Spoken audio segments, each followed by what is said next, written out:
মানুষ আত্মহত্যা কেন করে জানেন? বিষ খাইয়া মানুষ মরে না? ফাঁস দিয়া মরে না? কেন? কেন আত্মহত্যা করে? কারণ সে মনে করে বাইচা কোনো লাভ নাই। আমার কেউ নাই। সে হতাশ হয়ে যায়। তার স্ত্রী তাকে পছন্দ করল না। মা তাকে ধাক্কাইয়া বের করে দিল। সে যাকে ভালোবাসতো সে তাকে সরাইয়া দিল। অথবা বিশাল লসে পড়ে গেল। সে তখন হতাশ হয়। হতাশ হইয়া মরে বাঁচতে চায়। সে বিপদে পড়েছে, বিপদ থেকে বাঁচতে চায়। বলুন তো, আত্মহত্যা করলে বিপদ থেকে বাঁচলো না আরো বড় বিপদে পড়ল? সে বুঝলোই না, করলো নাকি? কারণ সে এখানে যে আছে, এখানে যদি আত্মহত্যা না করে সে আল্লাহর রহমতের আশা করত, যতই বিপদ হোক বিপদ থেকে বাঁচানোর ক্ষমতা আল্লাহর আছে না নাই? এজন্য আমারও আজকে কেন্দ্রিক হবে, শুনবেন। বিপদ আপদ সবারই আসে, আমরা হতাশ হব। ইব্রাহিম আলাইহিস সালাম যখন ওনাকে সরকির উপর বসায়া লোকজন সরকির রশি টানতেছে, সরকি যখন খুব ঘুরবে, রশিতে ঢিল দেবে, ইব্রাহিম আলাইহিস সালাম আগুনের মাঝখানে কুণ্ডলিতে পড়ে যাবে। নিচের দিকে তাকায়া দেখেন উনার বাবা আজর, সেও রশি টানতেছে।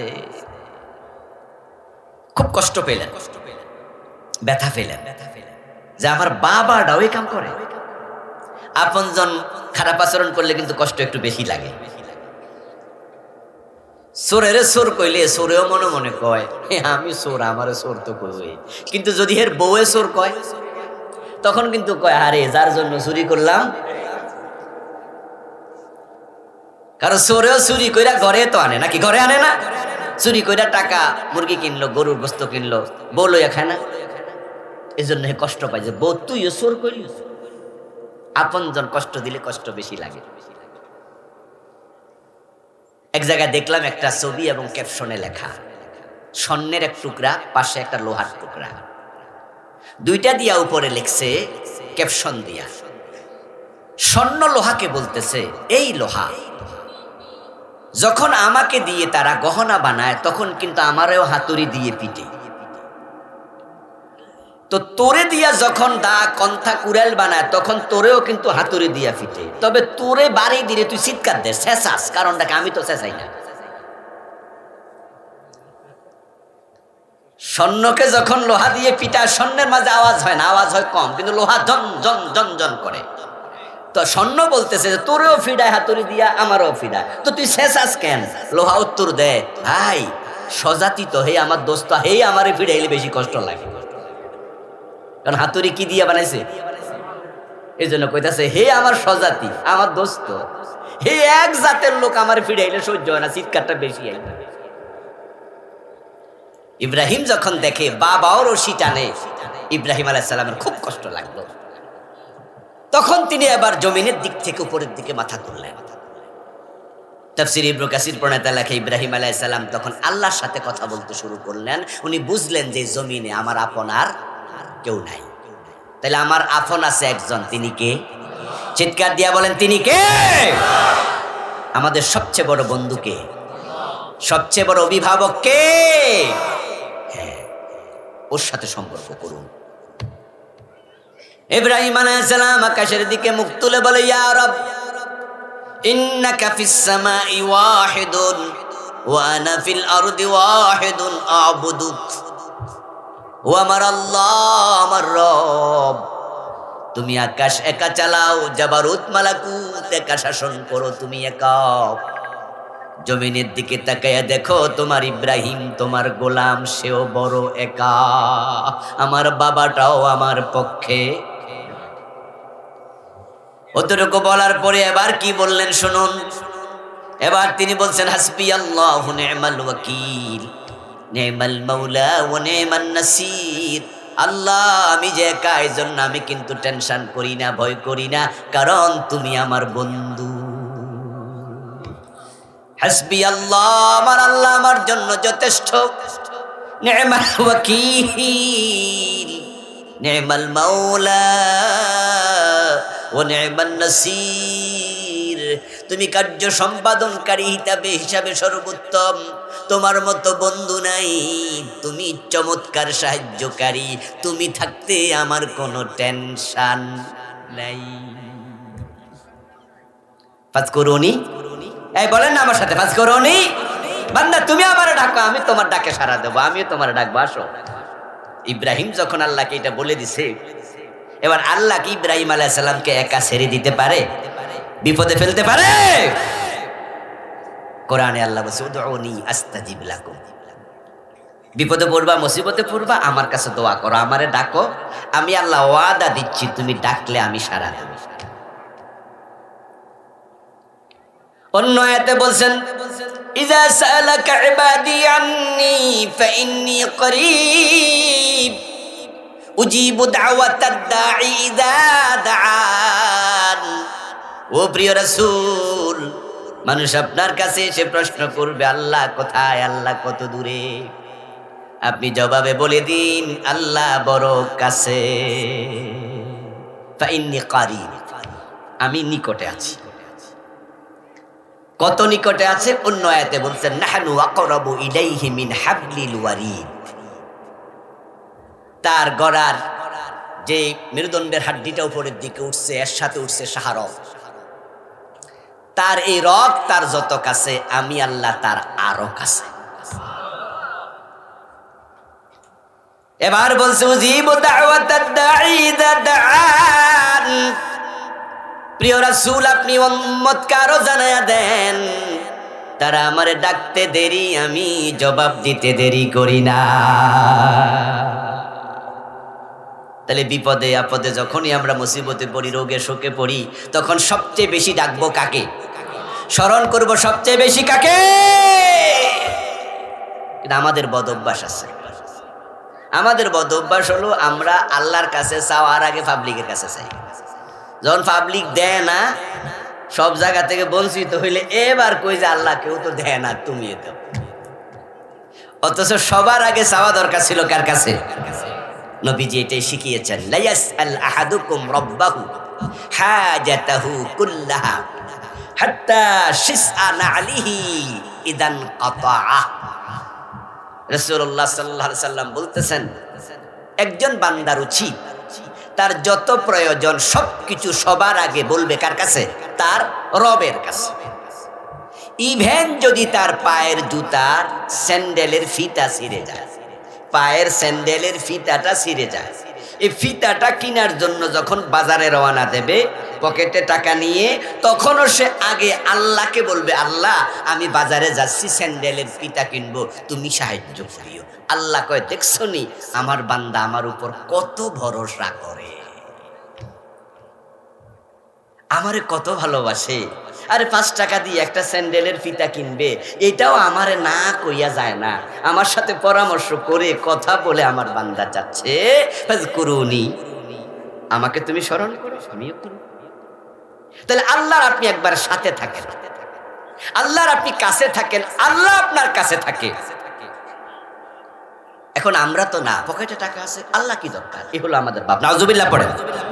ওই এক বেটা বাজারে যাচ্ছে, বাজারে যাওয়ার সময় আরেকজন জিজ্ঞাসা করে, চাচা কই যান? কই বাজারে যাই।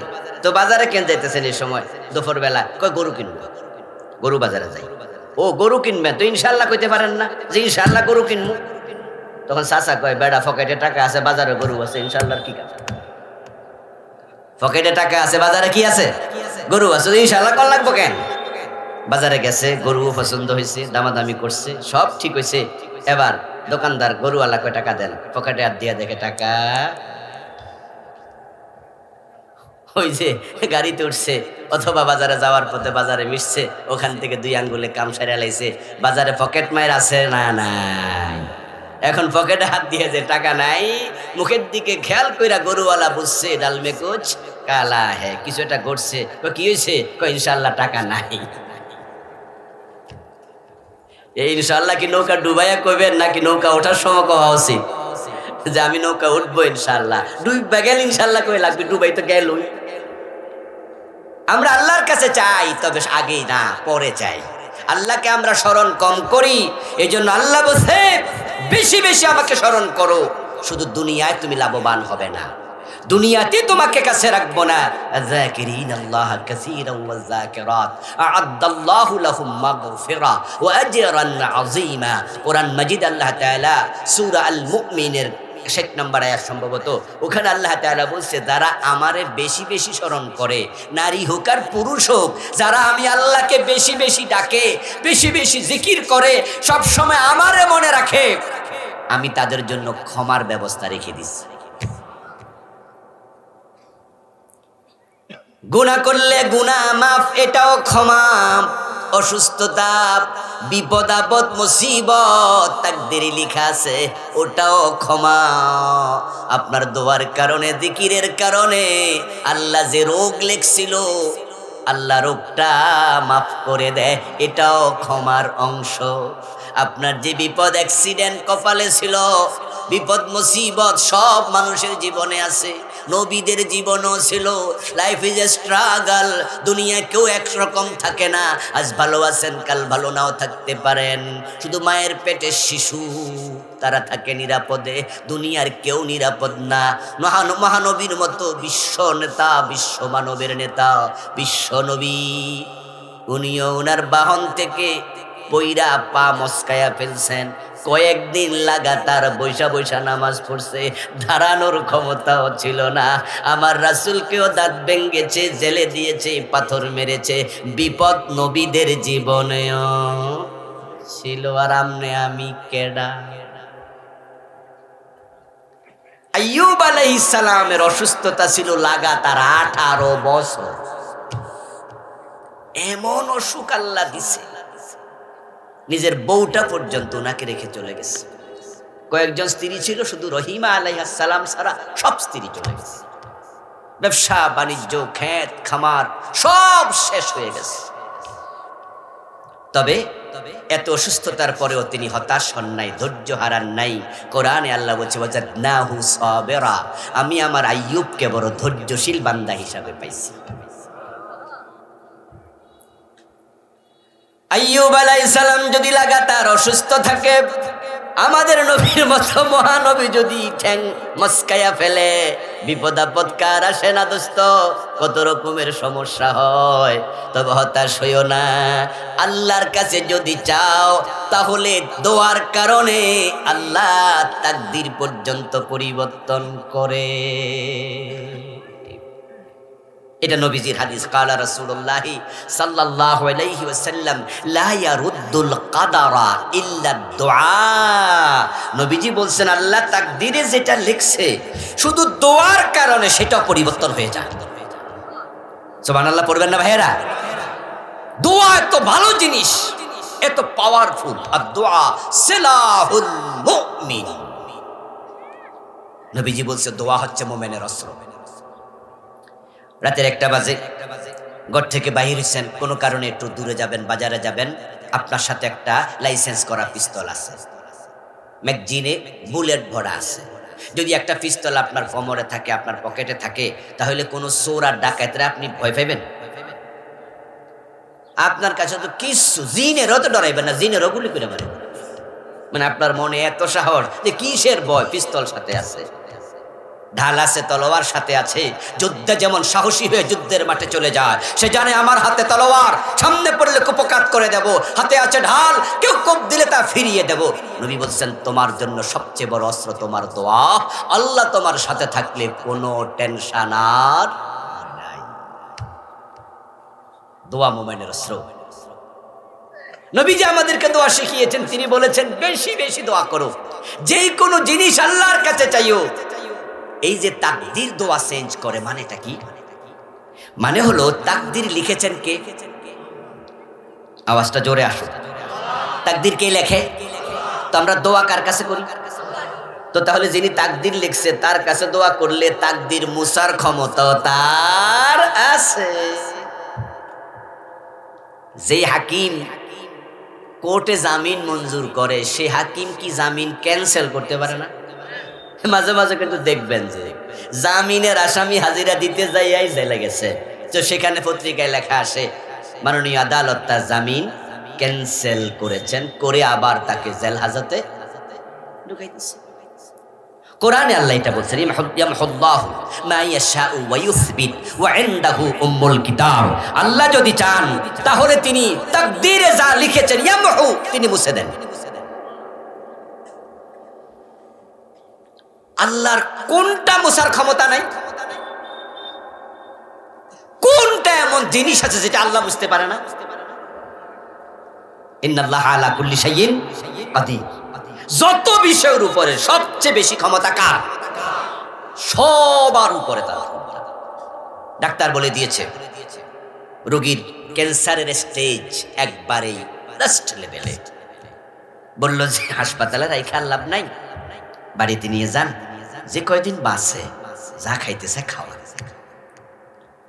লক্ষণ ভালো না, চিকিৎসার হবে না। এমন রোগীও 10 বছর বাইসা রয়েছে, এমন ঘটনা আছে। আসমানের মালিকের এত ক্ষমতা, ডাক্তারের কিসের ক্ষমতা? আবার ডাক্তার আপনাকে বলেছে সব ঠিক আছে, পরের দিন মরে যাবে, এমনও হইতে পারে হায়াত শেষ হলে বাঁচার ক্ষমতা কারো নাই। ইয়ামহুল্লাহু মা ইয়াশা ওয়া ইউসবিত। আল্লাহ যা চাইবেন তিনি মুছে দেবেন, ওয়া ইউসবিতু যা চাইবেন সেটাকে তিনি রেখে দেবেন। ইনদাহু উম্মুল কিতাব। সব কিতাব, সব কিতাব, সব লেখা মূল চাবি কার হাতে?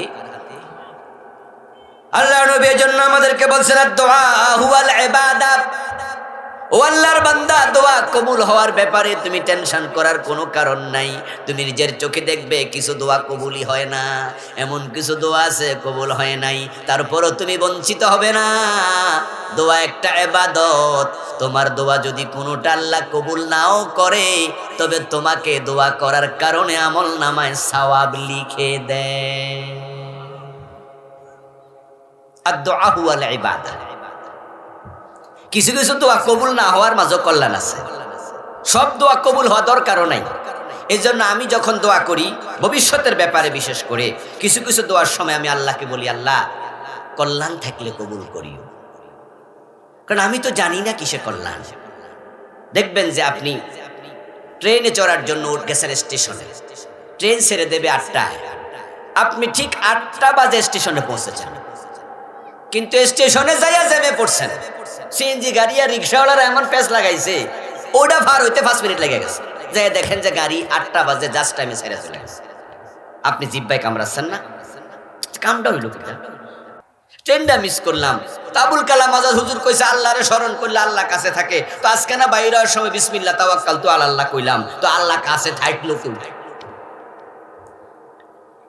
আপনি বিশ্বাস নষ্ট করবেন না। আপনি আল্লাহর উপর ভরসা করছেন। আল্লাহর কোরআনে আল্লাহ একটা কথা বলছে, ওয়া মান ইয়াতাওয়াক্কাল আলাল্লাহি ফাহুয়া হাসবু। যে আল্লাহর উপর ভরসা করে আল্লাহ তার জন্য যথেষ্ট হয়। কিন্তু ট্রেন যে মিস হয়ে গেল, আপনি কলক, দুশ্চিন্তা করছেন, টেনশন। হুজুরের কথা ঠিক নাকি বুঝলাম না ব্যাপারটা কি হয়েছে। ঠিক আধা ঘন্টা পরে খবর আইছে ওই ট্রেনটা সামনে যায় অ্যাক্সিডেন্ট করছে। এবার আপনি কইছেন আল্লাহ সারাইছে। ঠিক নয় কি? যে ট্রেনে উঠি নাই আল্লাহ না আমারে বাঁচাইছে। তাহলে মাঝে মাঝে ফেল করার মাঝেও কল্যাণ আছে। আপনি জানেন না কিসে কল্যাণ। মেয়েটার বিয়ে ঠিক হয়েছিল, ছেলে ডাক্তার, ছেলে ইঞ্জিনিয়ার, ভালো পয়সাওয়ালা, শিক্ষিত। হঠাৎ করে বিয়েটা ভেঙে গেল, কোনো কারণ ছাড়াই ভেঙে গেল। অথচ আপনার কোনো দোষ নাই, কিন্তু আপনি আফসোস করছেন, হইলটা কিতা? এত দোয়া করলাম, হুজুর রত খাওয়াইলাম, 500 টাকা দিলাম যে হুজুর বালা একটা সম্বন্ধ আসছে মায়ের লেগা, দোয়া করে দেন। হুজুরও তো আমার সামনে করলো যে আল্লাহ তুমি কবুল করুন। আর মনের আশা তো, আমার মনের আশা তো ছিল ডাক্তারের সাথে মেয়ে বিয়ে দেয়া। বিয়েটা ভাঙলো কেন? তো আজাদ হুজুর যে কইলো আল্লাহর স্মরণ করলে আল্লাহ জবাব দে। তো কিসের জবাব হইলো এটা? কয়দিন পরে শুনলেন যে এই মেয়ের সাথে ছেলের পাশের গ্রামে আপনার এক পরিচিত লোকের মাইয়ার লগে বিয়ে হয়েছে। তো আপনার আবার মনে মনে হিংসা, এবার আহারে ডাক্তার জামাইটা আমি ফাইলাম, ও বেটা ফাইল। কয়দিন পরে শুনলেন যে ওই মাইয়ার জামাই বাড়ি যায় না। তা আপনি আত্মীয়র মাধ্যমে খবর পাইলেন, যাইব কেমনে? ফোলা তো বাসর ঘরে মদ খাইয়া মাইয়ের থাপড়াইছে। ডাক্তার মদ খায়, ইঞ্জিনিয়ার মদ খায়, প্রফেসর মদ খায়, ওসি মদ খায়, অফিসার মদ খায়। এমন মদখোর 2-4 জন বাংলাদেশে আছে না? 2-4 জন না আরো বেশি, হাজার হাজার।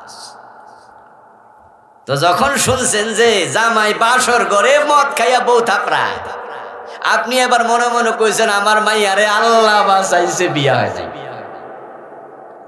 এজন্য সকল দোয়া কবুল হওয়া দরকার নাই। কিসে কল্যাণ কিসে অকল্যাণ সবচেয়ে বেশি জানে কে? এজন্য আল্লাহকে বন্ধু বানান, তার সাথে সম্পর্ক বাড়ান, তার সিদ্ধান্তে রাজি থাকেন। কারণ আল্লাহ এমন এক বন্ধু যে কখনো বিশ্বাসঘাতকতা করে না, তিনি আপনাকে ঠকাবেন না।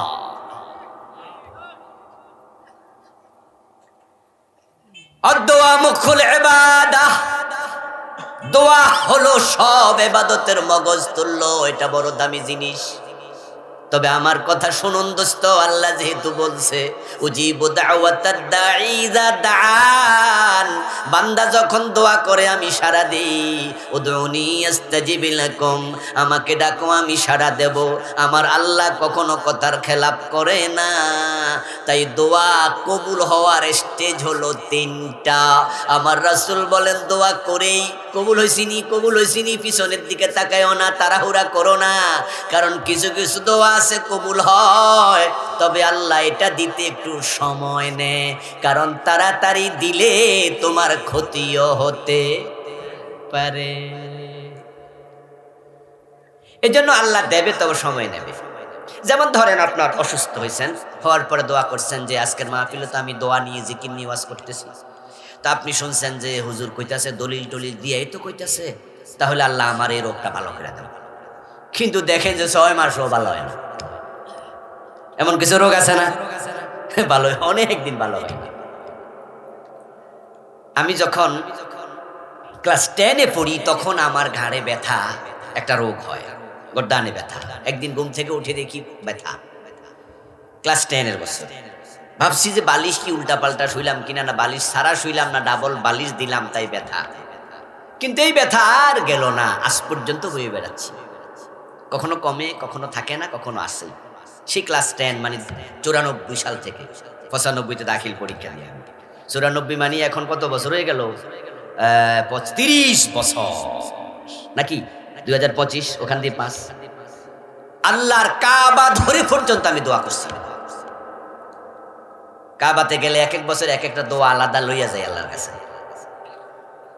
আলহামদুলিল্লাহ, চেয়েছি পাই নাই এমন হয়েছে খুব কম।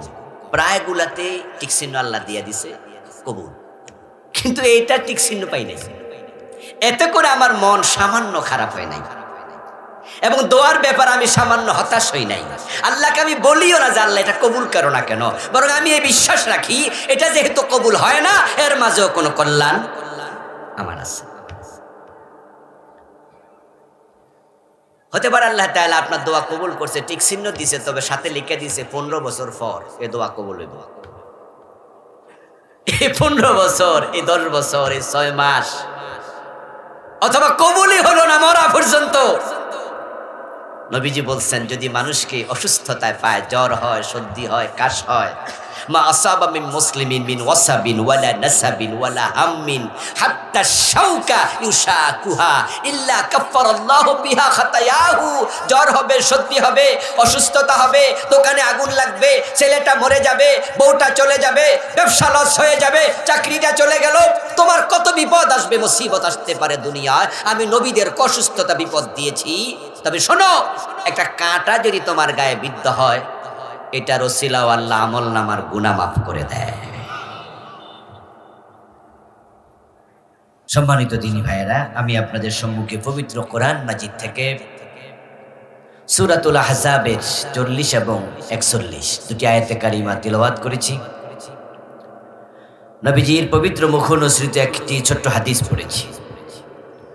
আল্লাহ তাআলা তৌফিক দিলে এখান থেকে কিছু কথা বলবো ইনশাআল্লাহ। মাইকলা, ফ্যান উপরে তোলো, ভাঙ্গা ফ্যান দিয়ে চলবে না, বাতাস যেন গায়ে লাগে। কেন লাগবে না? ব্যবস্থা করো। এতবার বলতে হবে কেন? ইশারা দিয়ে বললে শোনো না। এখন যে মাইকে বলতেছি সুন্দর করে লাগাও, যেন গায়ে বাতাস আসে আর কি। কথা বললে তো শরীর একটু হালকা ঘেমে যায়। আচ্ছা দিনী ভাইরা, আমি কোরআন মাজিদ থেকে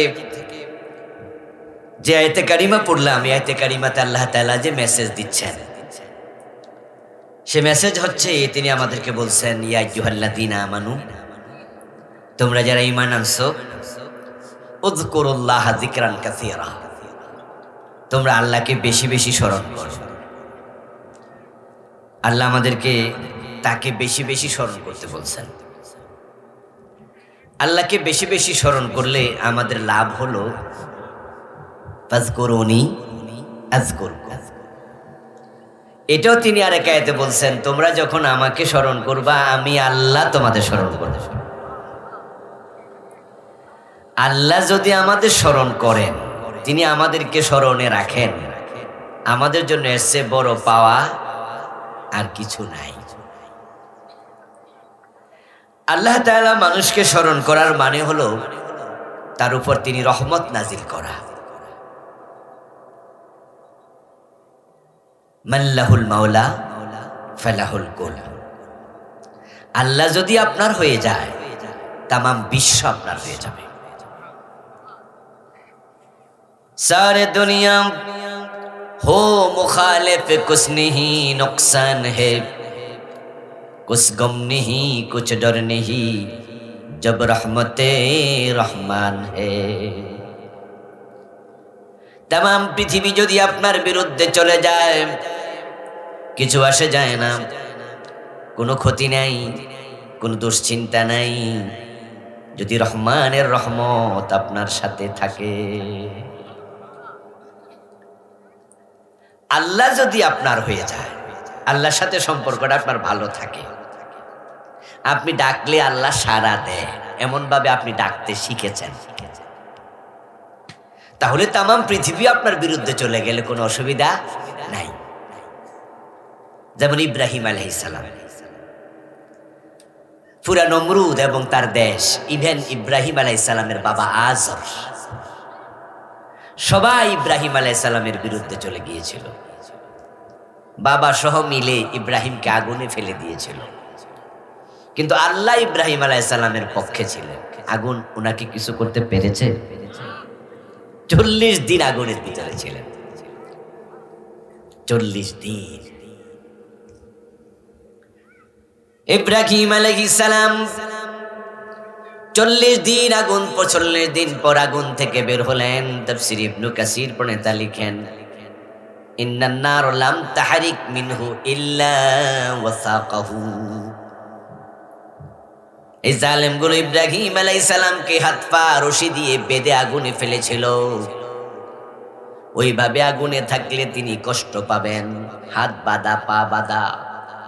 এই জন্য আগুন উনার হাত পায়ে রশি খেয়ে উনাকে মুক্ত করে দিয়েছে, কিন্তু উনার গায়ের জামাটাও টাচ করে নাই। গায়ের পশম তো দূরের কথা, জামাও টাচ করে নাই। আল্লাহ তাআলা আগুনকে ওনার জন্য ফুল বাগান বানিয়ে দিয়েছিলেন। ইব্রাহিম আলাইহিস সালাম লম্বা হায়াত পেয়েছিলেন, তার হায়াত ছিল 250 বছর, 175 বছর। এই লম্বা হায়াতে উনি অনেক নিয়ামত ভোগ করেছেন, নাতি পুতি অনেককে পেয়েছেন। জীবনের শেষ দিকে নাতিদের সাথে গল্প করতেন, তিনি বলতেন, আমার লম্বা হায়াতে যত নিয়ামত আরামায়েশ ভোগ করেছি, সবচেয়ে বেশি আরামে ছিলাম নমরুদের আগুনের ভিতর। সারে দুনিয়া হো মুখালিফ কুছ নেহি নুকসান হে, কুছ গম নেহি কুছ ডর নেহি জব রহমতে রহমান হে। এখন লাগবে না, ঠিক আছে। তামাম পৃথিবী যদি আপনার বিরুদ্ধে চলে যায় কোনো অসুবিধা নাই, কিন্তু একজন আপনার বিরুদ্ধে গেলে সমস্যা আছে। তিনি কে? উনাকে পক্ষে রাখা লাগবে। আমাদের সম্পর্ক যার সাথে সবচেয়ে বেশি হবে তিনি হলেন আল্লাহ। উনি যদি বিপক্ষে চলে যায়, মায়ের কোলে রেখে বেজ্জতি করবে, কিচ্ছু করতে পারবেন না। উনি বিপক্ষে চলে গেলে কেউ আপনাকে বাঁচাতে পারবে না। এমন ক্ষতি হবে, এমন বিপদ দেবে, তা আপনি শেষ, 1 সেকেন্ডে সব শেষ। আমাদের সাভারে একজন ধনী মানুষ, কম বয়সী, ইয়াং, আমার চেয়েও বয়স 8-10 বছরের কম হবে। তার নাম ছিল রানা। তার একটা বড় বিল্ডিং ছিল, নাম ছিল রানা প্লাজা। 8 তলা বিল্ডিং 1-2 মিনিটের ভিতরে ধসে গেছে। গার্মেন্টসের অনেক কর্মী মরে গেছে, আপনাদের কি মনে আছে? মনে আছে রানা প্লাজা? মনে আছে। অনেকদিন জেল খাটছে, এখন জেলে আছে না মুক্তি পাইছে আমি জানি না, দীর্ঘ সময় জেলে ছিল। 8 তলা একটা বিল্ডিং বানাইতে কয়েক কোটি টাকা লাগে, জায়গা সহ 10 কোটি টাকার নিচে সাভারের মতো জায়গায় 12 বেশি হবে। বিল্ডিংটা অনেক বড় ছিল তো। 1-2 মিনিটের ভিতরে সবটা শেষ, সাথে আবার জেল। অথচ 1-2 মিনিট আগেও সে ছিল সাভারে একজন কোটিপতি। আল্লাহ তাআলা মানুষকে গজব দিতে 1 সেকেন্ডও লাগে না। ফেরাউন পানিতে যখন আল্লাহ তাকে ডুবায়, ফেরাউন কি ঘুমেছিল না সজাগ ছিল? কথা বলেন না আমার সাথে, সজাগ না ঘুমেছিল? ক্ষমতায় ছিল না, পদত্যাগ করেছিল? একা ছিল না, সাথে সৈন্য ছিল? আল্লাহ যখন ডুবাইছে কেউ বাঁচাইতে পারছে? সৈন্য সুদ্ধা ডুবাই দিছে। আল্লাহু আকবার। আল্লাহ তাআলা কোরআনে বলেন, আল-ইয়াউমা নুনাজ্জিকা বিবাদানিকা লিতাকুনা লিমান খালফাকা আয়া। ফেরাউন তোকে পানিতে চুবাইয়া মারলাম, কিন্তু তোর দেহটাকে আমি বাঁচিয়ে রাখবো। এটাকে আমি কুমিরকে খাইতে দেব না, তিমি মাছকে গিলতে দেব না, তোকে হাঙ্গর ছিঁড়ে খাবে না, তুই পানি তো পচবি না, গলবি না। তোর দেহটাকে আমি রেখে দেব, পরবর্তী মানুষ যেন তোকে দেখে শিক্ষা নেয়, আল্লাহ ধরলে বাঁচার ক্ষমতা কারো নেই। প্রায় 3100 বছর লোহিত সাগরে, বাহারে আহমারে ফেরাউনের লাশ ভাসমান ছিল, পচে নাই, গলে নাই। 3000 বছরের বেশি। তারপরে এটাকে উদ্ধার হলো, পরীক্ষা নিরীক্ষা করে ওরা নিশ্চিত হলো যে এটাই দ্বিতীয় রামেসাস, ফেরাউনের লাশ। এটা রেখেছে এখন মিশরের জাদুঘরে, কায়রো শহরে। 5-7 বছর আগে আমিও গিয়েছিলাম, আমিও দেখেছি শুয়ে আছে শটান একটা বক্সের ভিতরে, কাচের গ্লাসে। আল্লাহ যখন কাউকে ধরে, আল্লাহর গজব দেয়, দুনিয়ার কেউ আর বাঁচাইতে। এই যে শেখ হাসিনা, জাস্ট বুঝার জন্য বলছি, ফেরাউনও তো একজন রাজা ছিল না? এই যে ফেরাউনের উদাহরণ দিছে, আপনারা কেউ কি রাজনীতি মনে করছেন? এটারে মনে করছেন যে একটা উদাহরণ। তো এখন যেটা কইতাছি এটাও একটা উদাহরণ, এটা একটা উদাহরণ। উনি কয়দিন আগেই তো বাংলাদেশের দুর্দণ্ড প্রতাপশালী 15 বছর লাগাতার প্রধানমন্ত্রী, ঠিক না? এমন ক্ষমতা, তার সামনে দাঁড়াইয়া বাংলাদেশে কেউ কথা বলার সাহস ছিল না।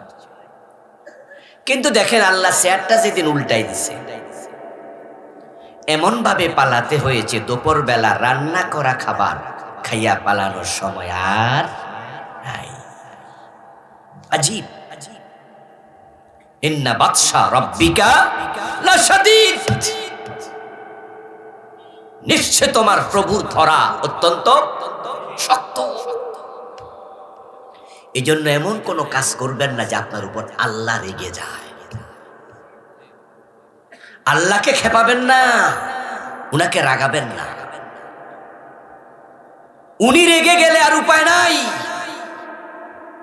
পুরা জমিনটাকে কনজাস্টেড করে দেবেন, সংকীর্ণ। আপনি পলানোর জায়গাও পাবেন না। 15 বছর দুর্দণ্ড প্রতাপে দেশ চালাইল শেখ হাসিনা। পৃথিবীর যে কোনো দেশে যে কোনো টাইমে উনি যেতে পারতেন, কেউ তাকে মানা করতো না, ওয়েলকাম করতো। কিন্তু যখন আল্লাহ গদি উল্টায় দিল, আমেরিকার মতো দেশ বলছে নো এন্ট্রেস, আমার দেশ আইসো না। উনি যদি আমেরিকা যাইতে পারতেন, উনি কি ইন্ডিয়া যাইতো? অথচ উনার ছেলে জয় সেখানকার নাগরিক। লন্ডন, ইউকে বলেছে নো এন্ট্রেস, আমার দেশে আসবা না, জায়গা নাই, আসতে দেব না।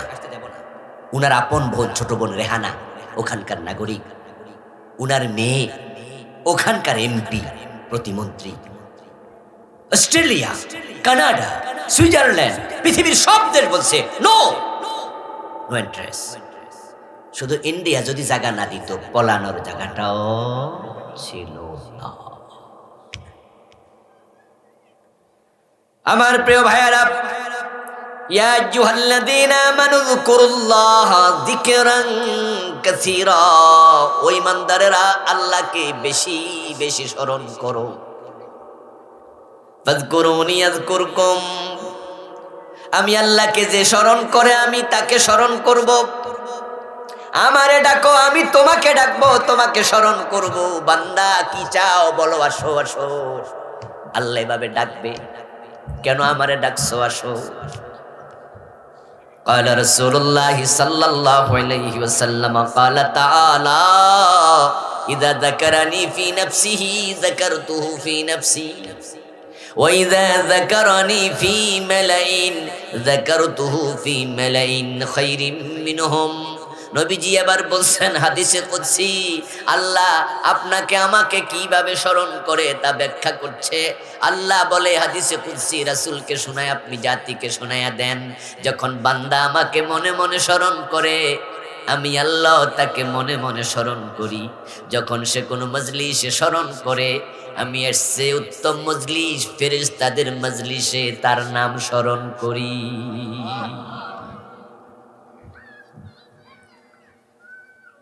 এজন্য আমরা আল্লাহকে বেশি বেশি স্মরণ করব। দুনিয়া হচ্ছে এমন এক জায়গা যেখানে বিপদ মুসিবত থেকে আমরা কেউই মুক্ত না। রোগ শোক বিপদ আপদ এটাই হচ্ছে দুনিয়ার জীবনের সমষ্টি। এই জন্য ইংরেজিতে একটি প্রবাদ আছে, লাইফ ইজ এ স্ট্রাগল, জীবন মানে সংগ্রাম। আজকে ভালো আছেন, কালকে ভালো থাকতে নাও পারেন। হঠাৎ করে এমন অসুস্থতা আসে যেটা ডাক্তারও ভালো করতে পারে না, এমন রোগ শোক হয়ে যায়। কিন্তু লা তাকনাতু মির রাহমাতিল্লাহ, আল্লাহ কোরআনে বলছে আমার রহমত থেকে তুমি কোনোদিন নিরাশ হইও না। সুবহানাল্লাহ পড়েন। মানুষ আত্মহত্যা কেন করে জানেন? বিষ খেয়ে মানুষ মরে না, ফাঁস দিয়া মরে না। কেন কেন আত্মহত্যা করে? কারণ সে মনে করে বাইসা কোনো লাভ নাই, আমার কেউ নাই। সে হতাশ হয়ে যায়, তার স্ত্রী তাকে পছন্দ করলো না, মা তাকে ধাক্কায়া বের করে দিল, সে যাকে ভালোবাসতো সে তাকে সরাইয়া দিল, অথবা বিশাল লসে পড়ে গেল। সে তখন হতাশ হয়, হতাশ হইয়া মরে বাঁচতে চায়। সে বিপদে পড়েছে, বিপদ থেকে বাঁচতে চায়। বলুন তো, আত্মহত্যা করলে বিপদ থেকে বাঁচলো না আরো বড় বিপদে পড়লো? সে বুঝলোই না, করলো নাকি? কারণ সে এখানে যে আছে, এখানে যদি আত্মহত্যা না করে সে আল্লাহর রহমতের আশা করত, যতই বিপদ হোক বিপদ থেকে বাঁচানোর ক্ষমতা আল্লাহর আছে না নাই? এজন্য আমারও আজকে এই কেন্দ্রিক হবে, শুনবেন। বিপদ আপদ সবারই আসে, আমরা হতাশ হব। ইব্রাহিম আলাইহিস সালাম যখন ওনাকে সরকির উপর বসায়া লোকজন সরকির রশি টানতেছে, সরকি যখন খুব ঘুরবে, রশিতে ঢিল দেবে, ইব্রাহিম আলাইহিস সালাম আগুনের মাঝখানে কুণ্ডলিতে পড়ে যাবে। নিচের দিকে তাকায়া দেখেন উনার বাবা আজর, সেও রশি টানতেছে। খুব কষ্ট পেলেন, ব্যথা পেলেন যে আমার বাবাটাও এই কাম করে। আপনজন খারাপ আচরণ করলে কিন্তু কষ্ট একটু বেশি লাগে। সোরের সোর কইলে সোরেও মনে মনে কয় আমি সোর, আমার সোর তো করবে। কিন্তু যদি এর বউয়ে সোর কয় তখন কিন্তু কয় আরে যার জন্য চুরি করলাম। কারণ সোরেও চুরি কইরা ঘরে তো আনে নাকি? ঘরে আনে না? চুরি কইরা টাকা মুরগি কিনলো, গরুর গোস্ত কিনলো, বউ লইয়া খায় না? এই জন্য কষ্ট পায় যে বউ তুইও সোর করলি। আপনজন কষ্ট দিলে কষ্ট বেশি লাগে। এক জায়গায় দেখলাম একটা ছবি এবং ক্যাপশনে লেখা, স্বর্ণের এক টুকরা, পাশে একটা লোহার টুকরা, দুইটা দিয়া উপরে লিখছে ক্যাপশন দিয়া। স্বর্ণ লোহাকে বলতেছে এই লোহা যখন আমাকে দিয়ে তারা গহনা বানায় তখন কিন্তু আমারও হাতুড়ি দিয়ে পিটে, তো তোরে দিয়া যখন দা কন্থা কুড়াল বানায় তখন তোরেও কিন্তু হাতুড়ি দিয়া ফিটে। তবে তোরে বাড়ি দিলে তুই চিৎকার দে, শেষাস, কারণটাকে আমি তো শেষাই না। স্বর্ণকে যখন লোহা দিয়ে পিটায় স্বর্ণের মাঝে আওয়াজ হয় না, আওয়াজ হয় কম, কিন্তু লোহা জন জন জন জন করে। তো স্বর্ণ বলতেছে যে তোরেও ফিডায় হাতুড়ি দিয়া, আমারও ফিডায়, তো তুই শেষাস কেন? লোহা উত্তর দেয় ভাই স্বজাতি তো, হে আমার দোস্ত, হে আমারে ফিরাইলে বেশি কষ্ট লাগে, কারণ হাতুড়ি কি দিয়ে বানাইছে, এই জন্য কইতাছে হে আমার স্বজাতি, আমার দোস্ত, হে এক জাতের লোক আমার ফিরাইলে সহ্য হয় না, চিৎকারটা বেশি হয়। ইব্রাহিম যখন দেখে বাবাও রশি টানে, ইব্রাহিম আলাইহিস সালামের খুব কষ্ট লাগলো। তখন তিনি আবার জমিনের দিক থেকে উপরের দিকে মাথা তুললেন। তাফসীর ইবনে কাসির প্রণেতা লেখে ইব্রাহিম আলাইহিস সালাম তখন আল্লাহর সাথে কথা বলতে শুরু করলেন। উনি বুঝলেন যে জমিনে আমার আপন আর কেউ নাই, তাহলে আমার আপন আছে একজন, তিনি কে? চিৎকার দিয়া বলেন, তিনি কে?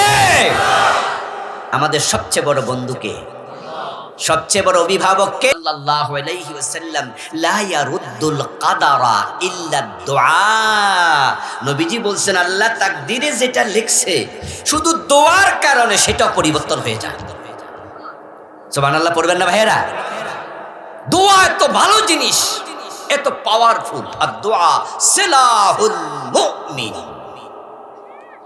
নবীজি বলছে দোয়া হচ্ছে মুমিনের অস্ত্র। রাতের 1টা বাজে ঘর থেকে বাহির হইছেন, কোনো কারণে একটু দূরে যাবেন, বাজারে যাবেন, আপনার সাথে একটা লাইসেন্স করা পিস্তল আছে, ম্যাগজিনে বুলেট ভরা আছে। যদি একটা পিস্তল আপনার কোমরে থাকে, আপনার পকেটে থাকে, তাহলে কোনো চোর আর ডাকাতরা আপনি ভয় পাইবেন? আপনার কাছে তো কিছু, জিনেরও তো ডরাইবেন না, জিনেরও গুলি করে মারে। মানে আপনার মনে এত সাহস যে কিসের ভয়, পিস্তল সাথে আছে, ঢাল আছে, তলোয়ার সাথে আছে। যুদ্ধে যেমন সাহসী হয়ে যুদ্ধের মাঠে চলে যায়, সে জানে আমার হাতে তলোয়ার, সামনে পড়লে কুপকাত করে দেব, হাতে আছে ঢাল, কেউ কোপ দিলে তা ফিরিয়ে দেব। নবী বলছেন তোমার জন্য সবচেয়ে বড় অস্ত্র তোমার দোয়া। আল্লাহ তোমার সাথে থাকলে কোনো টেনশন আর নাই। দোয়া মুমিনের অস্ত্র। নবীজি আমাদেরকে দোয়া শিখিয়েছেন, তিনি বলেছেন বেশি বেশি দোয়া করো, যেই কোনো জিনিস আল্লাহর কাছে চাইও। এই যে তাকদীর দোয়া চেঞ্জ করে, মানেটা কি? মানে হলো তাকদীর লিখেছেন কে? আওয়াজটা জোরে আসো। তাকদীর কে লেখে? তো আমরা দোয়া কার কাছে করি? তো তাহলে যিনি তাকদীর লিখছে তার কাছে দোয়া করলে তাকদীর মুসার ক্ষমতা তার আছে। যেই হাকিম কোর্টে জামিন মঞ্জুর করে, সে হাকিম কি জামিন ক্যান্সেল করতে পারে না? মাঝে মাঝে কিন্তু দেখবেন যে জামিনের আসামি হাজিরা দিতে যাইয়াই জেলে গেছে, তো সেখানে পত্রিকায় লেখা আসে মাননীয় আদালত তার জামিন ক্যান্সেল করেছেন, করে আবার তাকে জেল হাজতে ঢুকাইতেছে। কোরআনে আল্লাহ এটা বলছেন, ইয়ামহুল্লাহু মা ইয়াশাউ ওয়া ইউসবিত ওয়া ইনদাহু উম্মুল কিতাব। আল্লাহ যদি চান তাহলে তিনি তাকদীরে যা লিখেছেন ইয়ামহু, তিনি মুছে দেন। আল্লাহর কোনটা মুছার ক্ষমতা নাই? কোনটা এমন জিনিস আছে যেটা আল্লাহ বুঝতে পারে না? ইন্নাল্লাহা আলা কুল্লি শাইইন কাদির। যত বিষয়ের উপরে সবচেয়ে বেশি ক্ষমতা কার? সবার উপরে তার ক্ষমতা।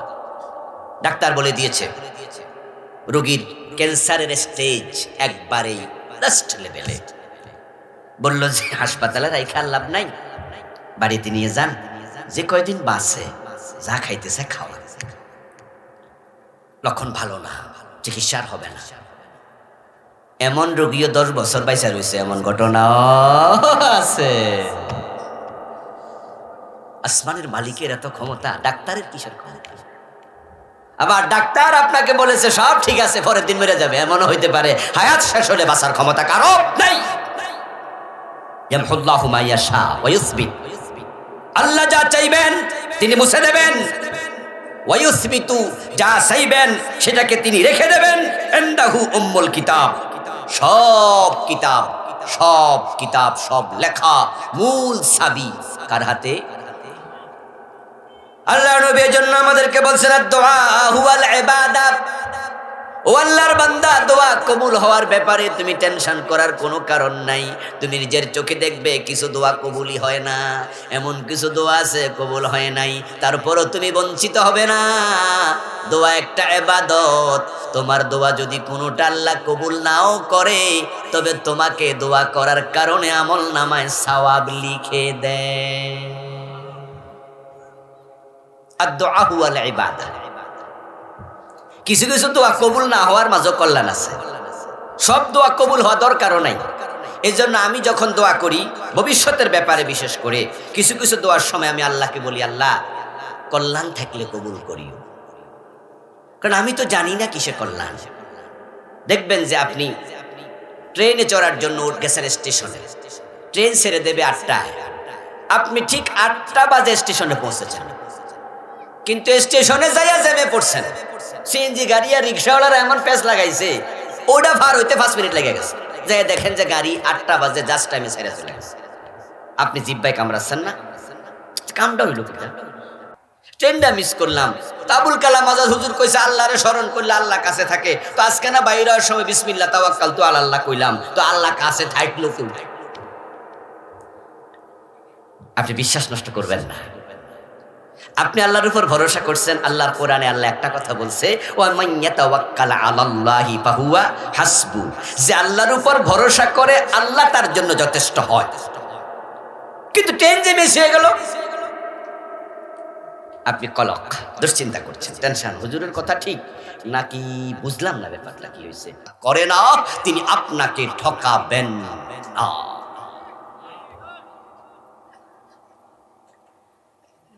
দোয়া মুখুল ইবাদাহ, দোয়া হলো সব ইবাদতের মগজ তুল্য, এটা বড় দামি জিনিস।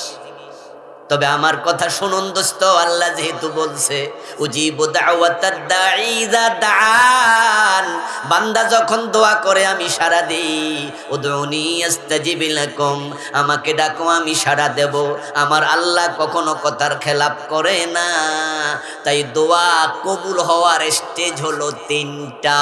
আমার রাসূল বলেন দোয়া করেই কবুল হইছিনি পিছনের দিকে তাকায়ও না, তাড়াহুড়া করো না, কারণ কিছু কিছু দোয়া আছে কবুল হয়, তবে আল্লাহ এটা দিতে একটু সময় নেয়, কারণ তাড়াতাড়ি দিলে তোমার ক্ষতিও হতে পারে। এজন্য আল্লাহ দেবে, তবে সময় নেবে।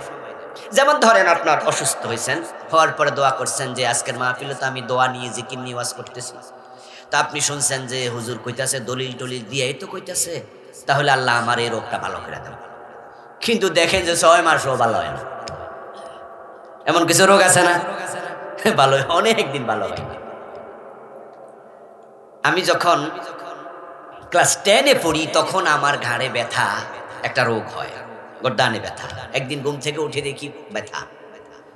ক্লাস 10-এর বছর ভাবছি যে বালিশ কি উল্টা পাল্টা শুইলাম কিনা, না বালিশ ছাড়া শুইলাম, না ডাবল বালিশ দিলাম তাই ব্যথা। কিন্তু এই ব্যথা আর গেল না, আজ পর্যন্ত হয়ে বেড়াচ্ছি। কখনো কমে, কখনো থাকে না, কখনো আসে।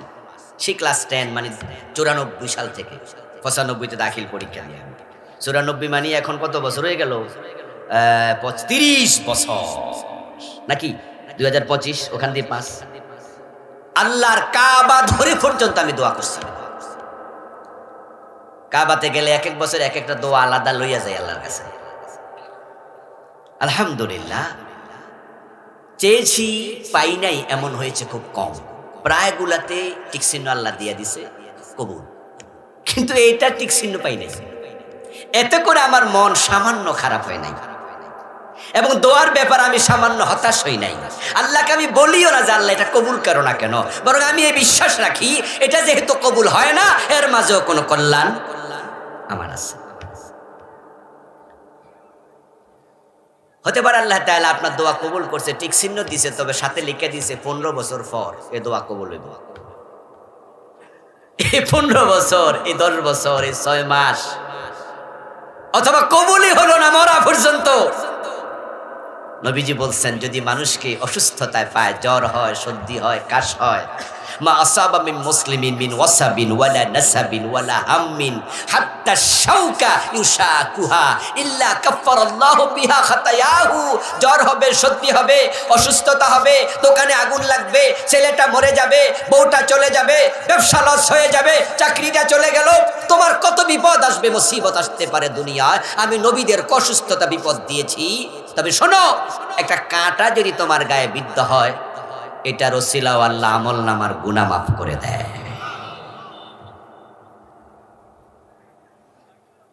ধৈর্য ধরতে হবে, আল্লাহর উপর বিশ্বাস রেখে গাইতে হবে। আল্লাহর এমন কিছু বান্দা আছে যাদের বিপদ একটার পর একটা আসতেই থাকে, কিন্তু সে ভালো মানুষ, ভালো মানুষ। আপনি বললেন যে কিরে আমি এক ওয়াক্ত নামাজ ছাড়ি না, আমার এত বিপদ হয়, কিন্তু আমার পাশের বাড়ির আব্বাস মিয়া তো নামাজই পড়ে না, এই বেটা আড়াই মনোজয়, কত মোটা, কি স্বাস্থ্য, কি সুস্থতা, তার ছেলে ডাক্তার হয়, মেয়ে ইঞ্জিনিয়ার হয়, ব্যবসা দিন দিন উন্নতি হয়। তাহলে আল্লাহ কি সুদখোরের পক্ষ নিল? নাউজুবিল্লাহ পড়েন। আল্লাহ কি ঘোষখোরের পক্ষ নিল? এ তো খারাপ, আমি তো সুদ খাই না, ঘোষ খাই না, তো আমার এত বিপদ হয় কেন? দোস্ত মন খারাপ করো না, আল্লাহ খারাপের পক্ষ নেয় না। ওই জালেমদেরকে যখন নিয়ামত বাড়াইয়া দেয়, আল্লাহ হাশরের ময়দানে প্রতিটা নিয়ামতের হিসাব নেবে, হিসাব দিতে না পারলে আযাবও বাড়াইয়া দেবে।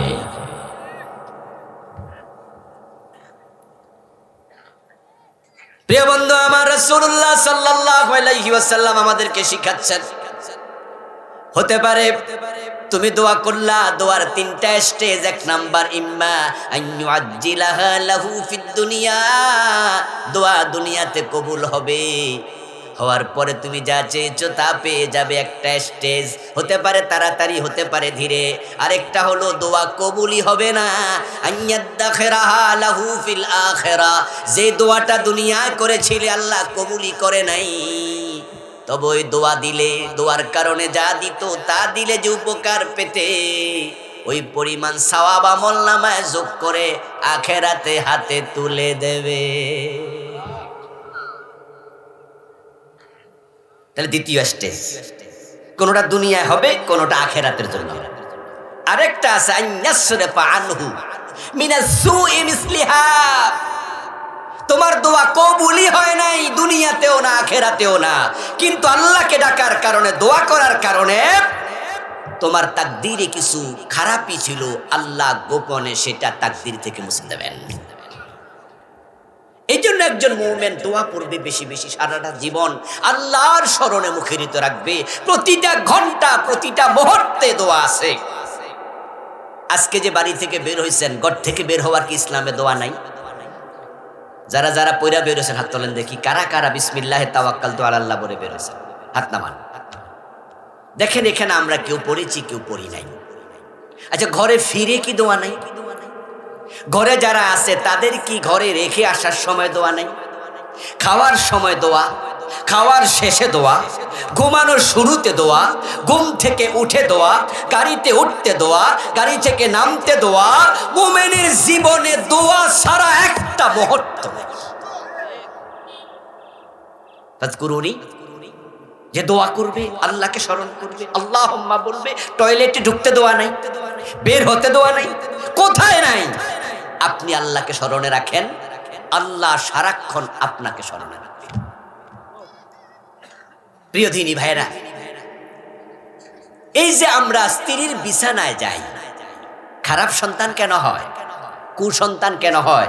সন্তান বাবারে হত্যা করে, এমন সন্তানও দুনিয়া আছে।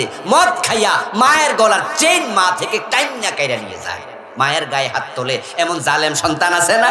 বিয়ে করার পরে বউ পাইয়া মা ভুলে যায়, বাবার খবর নেয় না।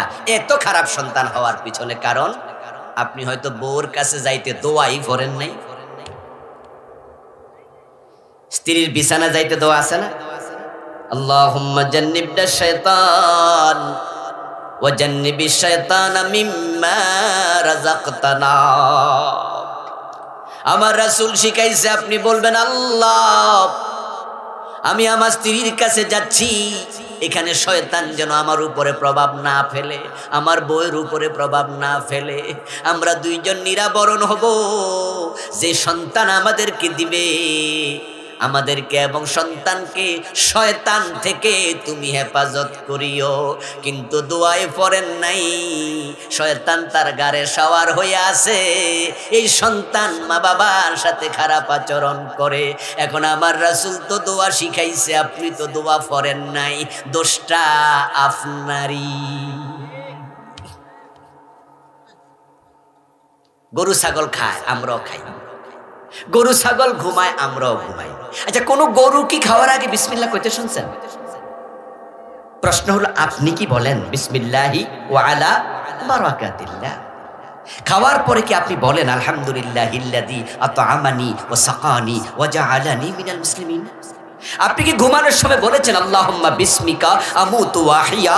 আপনি কি ঘুম থেকে উঠে পড়েছেন আলহামদুলিল্লাহিল্লাযী আহইয়ানা বাদামা আমাতানা ওয়া ইলাইহিন নুশুর? না, আপনি পড়েননি ঘুম থেকে উঠে। গরু ছাগলও ঘুমায়, আপনিও ঘুমান তার ঘুমে, আর আপনার ঘুমে কোনো গরুও খায় আপনিও খান। হেও দোয়া পড়ে না, আপনিও দোয়া পড়েন। গরুকে আল্লাহ ইবাদতের জন্য বানায় নাই, কিন্তু আপনাকে আল্লাহ ইবাদতের জন্য বানাইছে। আদ-দুআ হুয়াল ইবাদা, এই দোয়াটাও বড় ইবাদত।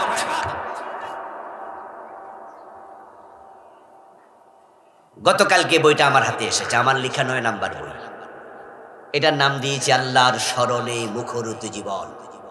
আলহামদুলিল্লাহ, সারা দিনের সাথে জড়িত 400-র উপরে দোয়া জিকির এটাতে লিখছি।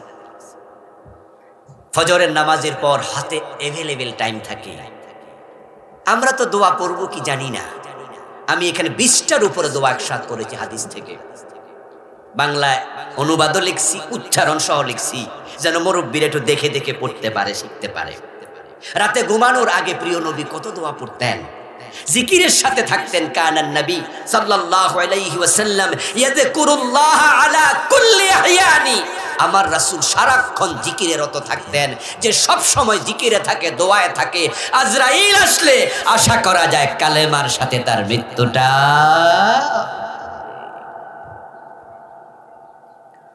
এখন দোয়ায় জিকির, এই জিকির আবার 2 রকম। মুখেও জিকির আছে, কর্মেও জিকির আছে। কিছু মানুষ ভুল বোঝে, জিকির করলে আল্লাহ খুশি, জিকির করলে নবীজি বলছেন জান্নাত। তাই তারা দোকানে বসে বসে জিকির করে, তাসবিহ পড়ে, অসুবিধা নাই পড়ুন। কিন্তু আবার ওজনেও কম দেয়, মালেও ভেজাল দেয়। এমন জিকির আলাও আছে। আল্লাহু আকবার কইয়া মানুষের ক্ষেতের আইল কেটালায়। ফজরের নামাজ পড়া টুপিটা মাথায় আছে, এটা খোলে নাই এখনো। তো জমিনে যাইয়া যখন কোপ মারে, কোদাইল হাতে লইয়া কাঁচা মাইরা তারপরে মাথায় টুপি তো আল্লাহু আকবার কইয়া মারে, মানুষের ক্ষেতের আইল কাইটটা বাঁকা করে। নো, জিকির 2টি একসাথে হবে, মুখে জিকির, কর্মে জিকির। আল্লাযীনা ইয়াযকুরুনাল্লাহা কিয়ামান ওয়া কুউদান ওয়া আলা জুনুবিহিম। তোমার মুখেও জিকির থাকবে, কর্মেও জিকির থাকবে। তুমি হাজী সাহেব, তুমি নামাজি, তুমি হাজী, কিন্তু সংসদে এমপি হয়ে গেলে আল্লাহর কোরআন দিয়ে দেশ চালানোর পক্ষে কথা বলো না। মুখে আল্লাহ আছে, কাজে আল্লাহ নাই। যার কথা কাজে মিল নাই, সে জিকির করার পরেও মুনাফিক। নামাজ শ্রেষ্ঠ জিকির। আকিমিস সালাতা লিযিকরি। তুমি নামাজ কায়েম করো আমি আল্লাহকে স্মরণ রাখার জন্য। আপনি বিতিরের নামাজে দাঁড়ালেন, নামাজ শ্রেষ্ঠ জিকির। আপনি নামাজে দাঁড়িয়ে বিতিরে কি বললেন? আল্লাহুম্মা ইন্না নাস্তাঈনুকা ওয়া নাস্তাগফিরুকা। বলতে বলতে ওয়া নাতরুকু মান ইয়াফজুরুকা। বাংলা অর্থ কি? বাংলা অর্থ হলো, আল্লাহ আমি তো তোমার সাহায্য চাই, তোমার ইবাদত করি। ইয়াকা না'বুদু ওয়া লাকা নুসাল্লি। ইবাদত শুধু তোমার করি, তোমার জন্যই নামাজ পড়ি। এরপরে ওয়া নাতরুকু মান ইয়াফজুরুকা, এবং যা খারাপ মানুষ আমাদের সমাজে আছে না, ওরার সাথে আমার কোনো সম্পর্ক আমি রাখি না। অথচ নামাজের আগে দিয়ে বাটপারের মিছিল করে আইছে। মাগরিবের নামাজ পড়ে যে বেটার নির্বাচনী মিছিলে গেছিল, অমক ভাইয়ের চরিত্র ফুলের মতো পবিত্র, ওই বেটা নামাজ পড়ে না এক ওয়াক্ত, বিড়ি টানে 5 ওয়াক্ত। ওর মিছিল কইরা তারপরে বিতিরের নামাজ, এশারের নামাজ পড়া বিতিরে দাঁড়াইয়া আল্লাহর সামনে পবিত্র অবস্থায় মসজিদে সে বলতেছে ও নাতরুকু মাইয়াফ জুরুকা। যারা খারাপ মানুষ তার সাথে আমি নাই। আল্লাহ কয় মিথ্যুক, 10 মিনিট আগে এলাছি। আবার এই দোয়া পড়ার পরে বাড়ি যায়, বাড়ি যাইয়া ঘুমাবে, খাবে, তারপরে বেশ রেস্টে যাবে। এর মাঝে কলিং বেলে চাপ পড়লো, দরজা খুলে দেখে এলাকার ঘটক মশাই হাজির। ঘটক সাহেব যখন হাজির হলো, তখন ঘটক সাহেব হাজির। ঘটক সাহেবরে বলল যে ভাই এত রাতে আপনি? জবাব দেয়, আপনার মেয়ে বড় হয়েছে, বিয়ে দেবেন না? একটা বিয়ের সম্বন্ধ এনেছি। উনি নামাজ পড়ে মাত্র ঘরে ঢুকছে, খেয়ে দিয়ে শুয়ে যাবে। ভাই ছেলের বায়োডাটা আনছেন? বলে নেন। তাকায় দেখে রাজপুত্তর, চেহারাও চমৎকার, চাকরি করে অমক জায়গার অফিসার, ফার্স্ট ক্লাস অফিসার, লেখাপড়া ঢাকা ইউনিভার্সিটি থেকে অনার্স মাস্টার্স, বংশ ভালো। মুস্কি হাসি দিয়ে বলতেছে ভালো সম্বন্ধ আসছে। তখন এবার ঘটক বলে অনেক কিছু কওয়া যায় না, সবকিছু লেখাও যায় না, তবে শোনেন অলরেডি ছেলে ঢাকা একটা বাড়ি বানায় ফেলছে 9 তালা। চাকরির বয়স তো মাত্র 5 বছর, সামনে তো পুরা জীবন এখনো আছে। আপনার মেয়ে সোনার চামচ মুখে দিয়ে খাবে, সোনার থালায় খাবে। শিক্ষিত মানুষ বুঝতে 1 সেকেন্ডও দেরি হয় নাই। 5 বছরে 10 তালা 9 তালা বিল্ডিং বানাইছে। এটা কি হালাল না হারাম টাকা? ডেফিনেটলি ঘুষখোর অফিসার। কেডা না বোঝে বাংলাদেশে? ফার্স্ট ক্লাস অফিসারের বেতন তো মাত্র 22,000 টাকা স্কেল। তো 22,000 টাকা স্কেলে তার বেতন সর্বসাকুল্যে 40,000, ধরে নেন 50,000। তো বছরে 12 মাসে 6 লাখ। তো 5 বছরে কত হয়? বছরে 6 লাখ হইলে 5 6 30 লাখ নাকি? বছরে 6 লাখ হইলে 5 বছরে কয় লাখ? তো এটা বাড়ি করতে 5 কোটি টাকা লাগে, বাকি টাকা করতে এলো। বুঝতে কারোই কষ্ট হয় না। এই নামাজিও বুঝছে যে জামাই তো বুঝে গেছি কিতা খায়, কিন্তু মন বলে এত বড় একটা সুযোগ পায় কি হাতছাড়া করা যায়? দিয়ে দিছে কথা, আগান আপনি ঘটক সাহেব, আমি আসি। যা একবারে ধুমধাম করে পরের মাসে বিয়ে দিল, কমিউনিটি সেন্টার রিজার্ভ করে একবারে জামাইয়ের হাতে মেয়ে তুলে দিয়ে আবার মাগরিবের পরে ওযু গোসল সাইরা মাগরিব নামাজ এশারের নামাজ পড়ে বিয়েতে রেখা রায়া বলতেছে ওয়ানাত রুকু। বাংলা অর্থ হলো আল্লাহ পাপির সাথে আমি নাই। আসমানের মালিক কয় তাহলে মাইয়া বিয়া দিল কার সাথে? এই যে তুমি ঘুষখোরের কাছে মাইয়া বিয়া দিয়া মসজিদে খাড়াইয়া ওযু কইরা আমি আল্লাহরে বুঝাইতেছ পাপির সাথে তুমি নাই, তো হারামির কাছে মাইয়া বিয়া কেন দিলা? এটার নাম জিকির নয়। জিকিরে লিসানি জিকিরে আমলি সবগুলো মিলাতে হবে। আল্লাহর যেই বান্দা জিকির বেশি করে, আল্লাহকে স্মরণ বেশি করে, আল্লাহ তাকে বেশি স্মরণ করে। নবীজি বলছেন যে একজন ব্যক্তি জিকিরের মাধ্যমে আল্লাহকে যত খুশি করে জান্নাত পেয়ে যায়, জাহান্নাম থেকে মুক্তি পায়, অন্য কাজে এত বেশি মুক্তি মিলে না। হাশরের ময়দানে কিছু মানুষ এত বেশি আফসোস করবে, হায় আল্লাহ আজকে আমি জাহান্নামী হলাম, কিন্তু তার আমল নামায় সওয়াবের কমতি। নবীজি বলছেন মাত্র একটা উকুনের ডিম পরিমাণ। এই হাদিস পড়ে না আমি আশ্চর্যই হয়েছি রীতিমতো। আমি একটি আখেরাত নিয়ে বই লিখেছি, বইটার নাম দিয়েছি আমি ওহির আয়না পরকাল। 500-র উপর হাদিস আছে বইতে। সবগুলো বই আমার গাড়িতে আছে, যাওয়ার সময় নেবেন, এই বইটাও নেবেন, এটা খুব জরুরি। মুরব্বীদেরকে দেবেন, বাসায় বসে বসে দোয়া করবে, পড়বে। ওই বই লিখতে গিয়ে হাদিসটা আমি জীবনে প্রথম পাই, এর আগে ছাত্র জীবনে পাই নাই। উকুনের ডিম, এই শব্দ দেখে আমি অবাক হলাম যে সৌদি আরবে উকুন আছে, বোঝা গেল। আবার রাসূল উদাহরণটা কি দিলেন, উকুন কি খুব বড় সড়ো প্রাণীর নাম যে চোখে তো ভালো করে দেখা যায় না, তার ডিম কত ছোট, কিন্তু সামান্য পরিমাণ সওয়াব কম, সে জাহান্নামী হবে। কারণ এটা কোরআনের আয়াত, ওয়াম্মা মান খাফফাত মাওয়াজিনুহু ফাউম্মুহু হাওিয়া। যার আমলনামায় সওয়াব কম সে হবে জাহান্নামী। কি পরিমাণ কম এটা কোরআনে নাই, তবে রাসূল ব্যাখ্যা করলেন মাত্র উকুনের ডিম। অথচ একবার সুবহানাল্লাহ পড়লে কি সওয়াব হতো, একবার আলহামদুলিল্লাহ পড়লে কি সওয়াব হতো। এই লোকটা সেদিন আফসোস করে বলবে, হায়রে দুনিয়ায় কত সময় কাটাইছি গল্প করে গুজব করে, চুপচাপ বসে থেকে যদি একটাবার সুবহানাল্লাহ পড়তাম, আলহামদুলিল্লাহ পড়তাম। নবীজি বলেন একবার সুবহানাল্লাহ আলহামদুলিল্লাহ পড়লে তামলাউ মা বাইনাস সামাই ওয়াল আরদি, আকাশ থেকে জমিন যে ফাঁকা জায়গা আছে, আল্লাহ সুবহানাল্লাহ আলহামদুলিল্লাহ পড়লে সাথে সাথে ওই পরিমাণ সওয়াব আমলনামায় লিখে দেয়।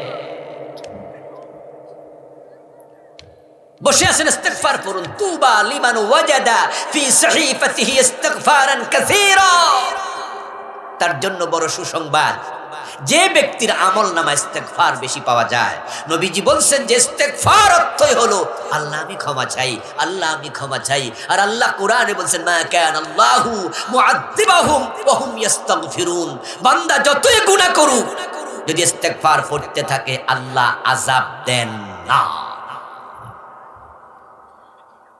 100 জনকে হত্যা করে ক্ষমা পাইছে এমন হাদিস আছে না? হ্যাঁ, আল্লাহ তাআলা রাসূল এটা হাদিসে বলছেন, আমি হাদিসটা এনেছি। আল্লাহ বলছে হাদিসে কুদসি, ইয়া ইবাদি মা দাউতানি ওয়া রাজাউতানি, যখন তুমি আমাকে ডাকো আর আমার কাছে তুমি প্রত্যাশা করে ক্ষমা চাও, গাফারতু লাকা মা কানা ফিক, তোমার মাঝে যে গুনাহ থাকুক লা উবালি, আমি আর গুনার দিকে তাকাই না, ক্ষমা চাইলে ক্ষমা করে দেই। আমরা আল্লাহর সাথে সম্পর্ক বাড়াবো, নামাজ কাজা করব না, গুনার উপর অটল থাকবো না, তাওবা করে ফিরে আসব। আল্লাহ তুমি আমাদেরকে সার্বক্ষণিক ইবাদতের সাথে সম্পৃক্ত থাকার তৌফিক দাও। সবাই বলুন আমিন। প্রিয় ভাইয়ের একজন ভাই জানতে চেয়েছেন দোয়ার মাধ্যমে তাকদীর পরিবর্তন হয়, বিষয়টি তো আল্লাহর জানা, সেটা কি তাকদীরের অন্তর্ভুক্ত নয়? যদি দয়া করে বলতেন। হ্যাঁ, সেটাও তাকদীরের অন্তর্ভুক্ত।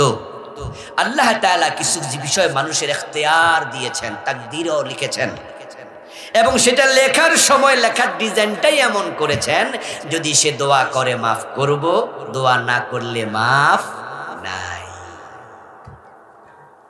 যারা গুনাহ করে তাওবা করবে এটাও লেখা আছে, সে গুনাহও করবে, তাওবাও করবে, ক্ষমাও পাবে। আবার যে গুনাহ করবে তাওবা করবে না, ক্ষমা পাবে না, এটাও লেখা আছে, গুনাহ করবে কিন্তু তাওবা নাই, ক্ষমাও নাই। বান্দার ইখতিয়ারের সাথে আল্লাহ অনেক কিছু দিয়ে দেন। এজন্য আমরা যা মনে চাই করতে পারি, ভালো করলে আল্লাহ খুশি, আমরা খারাপ করলে আল্লাহ নারাজ, কিন্তু আল্লাহ জোর করে ভালোটাও করান না, খারাপ কাজে আল্লাহ বাধাও দেন না। হাযা মা ইনদি ওয়াল ইলমু ইনদাল্লাহ।